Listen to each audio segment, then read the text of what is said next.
Jungle.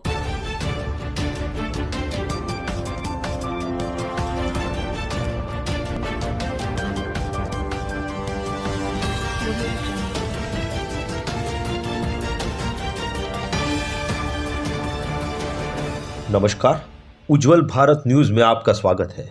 आज 7 अगस्त 2020। 7 अगस्त एक ऐसी तारीख जिस दिन कवि गुरु रविंद्रनाथ टैगोर जी इस दुनिया से हमें सबको अलविदा करके चले गए थे। 7 अगस्त 1941 में उनका देहांत हुआ था। आइए बात करते हैं कवि गुरु रविंद्रनाथ ठाकुर की। उनका जन्म 7 मई 1861 में हुआ था, जिनको गुरुदेव के नाम से भी जाना जाता है। प्रसिद्ध बंगाली लेखक, संगीतकार, चित्रकार और विचारक थे।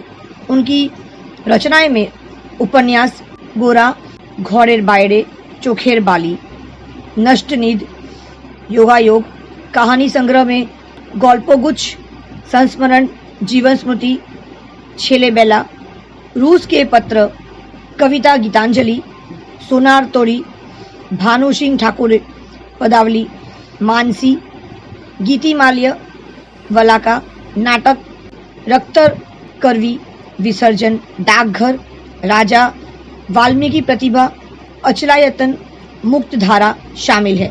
वह पहले गैर यूरोपीय थे जिनको 1913 में साहित्य के लिए नोबेल पुरस्कार दिया गया था।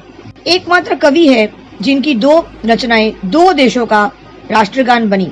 भारत का राष्ट्रगान जन गण मन और बांग्लादेश के राष्ट्रगान अमार सोनार बांग्ला उनकी ही रचनाएं हैं। भारत का राष्ट्रगान आप ही की देन है। रविंद्रनाथ टैगोर की बाल्यकाल की कविताएं और कहानियां लिखने में रुचि थी। रविंद्रनाथ टैगोर को प्रकृति से अगाध प्रेम था।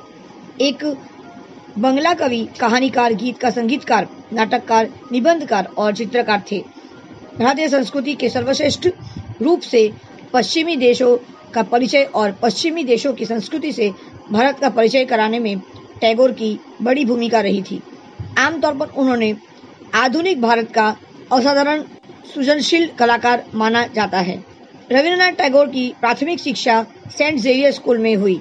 उनके पिता देवेंद्रनाथ ठाकुर एक जाने माने समाज सुधारक थे। वे चाहते थे कि रविंद्रनाथ बड़े होकर बैरिस्टर बने, इसलिए उन्होंने रविंद्रनाथ को कानून की पढ़ाई के लिए 1878 में लंदन भेजा। लेकिन रविंद्रनाथ का मन तो साहित्य में था, फिर मन वहां कैसे लगता। आपने कुछ समय तक लंदन के कॉलेज विश्वविद्यालय में कानून का अध्ययन किया, लेकिन 1880 में बिना डिग्री लिए वापस आ गए। साहित्य की विभिन्न विद्याओं में सृजन किया।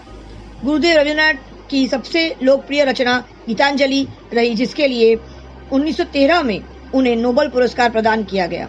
गीतांजलि लोगों को इतनी पसंद आई कि अंग्रेजी, जर्मन, फ्रेंच, जापानी, रूसी आदि विश्व की सभी प्रमुख भाषाओं में इसका अनुवाद किया गया।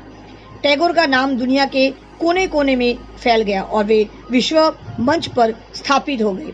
रविंद्रनाथ की कहानियों में काबुलीवाला, मास्टर साहब और पोस्ट मास्टर आज भी लोकप्रिय कहानियां हैं।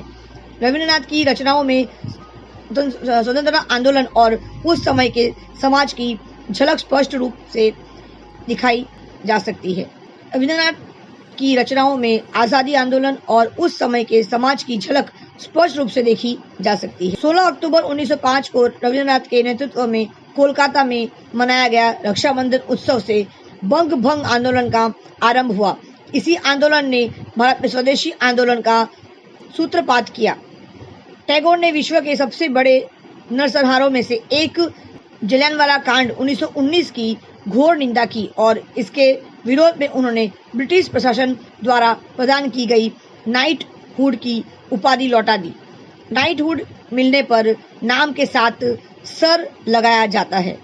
उनका निधन 7 अगस्त 1941 को कोलकाता में इस बहुमुखी साहित्यकार का निधन हो गया। आइए अब सुनते हैं उनकी कुछ कविताएं। रविंद्रनाथ टैगोर की कृति गीतांजलि नोबेल पुरस्कार से सम्मानित हो चुकी है। इस किताब में लिखी कविताओं का अनुवाद डॉक्टर डोमन साहू समीर ने किया है। विशेष यह है कि इस किताब में लिखी प्रत्येक कविता एक स्वर लिए हुए जिसे आप अपनी धुन में गा सकते हैं। रविंद्रनाथ टैगोर के नाम से रविंद्र संगीत भी प्रसिद्ध है। उन्होंने कई गीत लिखे हैं। आओ नव नव रूपों में तुम प्राणों में, आओ आओ गंधों में वर्णों में गानों में, आओ अंगों में तुम पुलकित स्पर्शों में, आओ हर्षित सुधा सिद्क सुमनों में, आओ मुग्ध मुदित इन दोनों नयनों में, आओ नव नव रूपों में तुम प्राणों में, आओ निर्मल उज्ज्वल कांत, आओ सुंदर स्निग्ध प्रशांत, आओ आओ है वैचित्र विधानों में, आओ आओ सुख दुख में तुम आओ आओ ममों में, आओ नित्य नित्य ही सारे कर्मों में, आओ आओ सर्व कर्म अवसानों में, आओ आओ नव नव रूपों में तुम प्राणों में। मैं तो यहाँ पे रहा हूँ गाने को ही गीत तुम्हारा, देना अपनी जगत सभा में स्थान मुझे थोड़ा सा। मैं न रहूं किसी का नाथ तुम्हारे भव में, इस अकर्म के प्राण रहे बजते अपने ही स्वर में।